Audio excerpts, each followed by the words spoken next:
PoliticsMadison Cawthorn's allegations of orgies and cocaine may have gone a bit too far. Madison Cawthorn, a freshman representative from North Carolina, said on a podcast that other members of Congress have orgies and do cocaine. USA Today Network via Reuters ConnectEvery. So often, Republican leader Kevin McCarthy says, meaningfully, that he will have a stern chat with one of his fellow Republican House members. What kind of offenses prompt such a visit to the principal's office?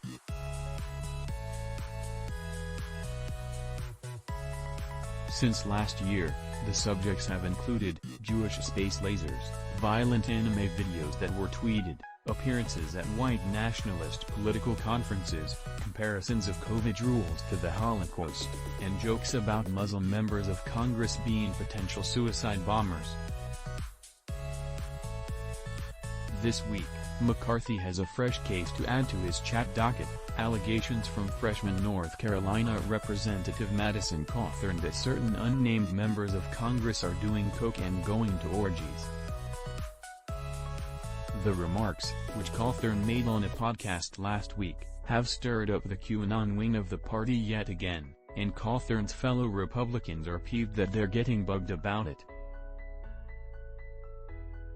Staffers inside the Beltway will often say that the real D.C. is more Veep, the HBO satire of Washington incompetence, than House of Cards, the Netflix soap opera about a calculating House leader turned president. I'd say the show that best captures the atmosphere, overall, is C-SPAN's Book TV. But Cawthorn, appearing on the Warrior Poets Society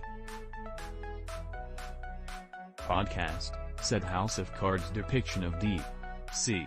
as a hotbed of sleaze, sex, and drugs is totally accurate.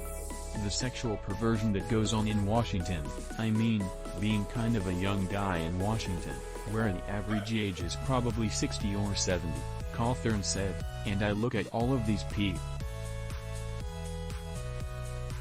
This could have passed as a dumb thing, a spiraling member of the House said on a podcast that was forgotten a day later. Happens all the time.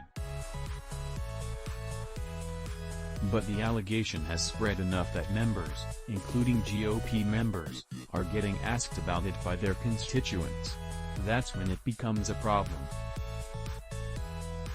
Keep up with what's going on in Washington with Slate's weekly political ranking, written by Jim Newell.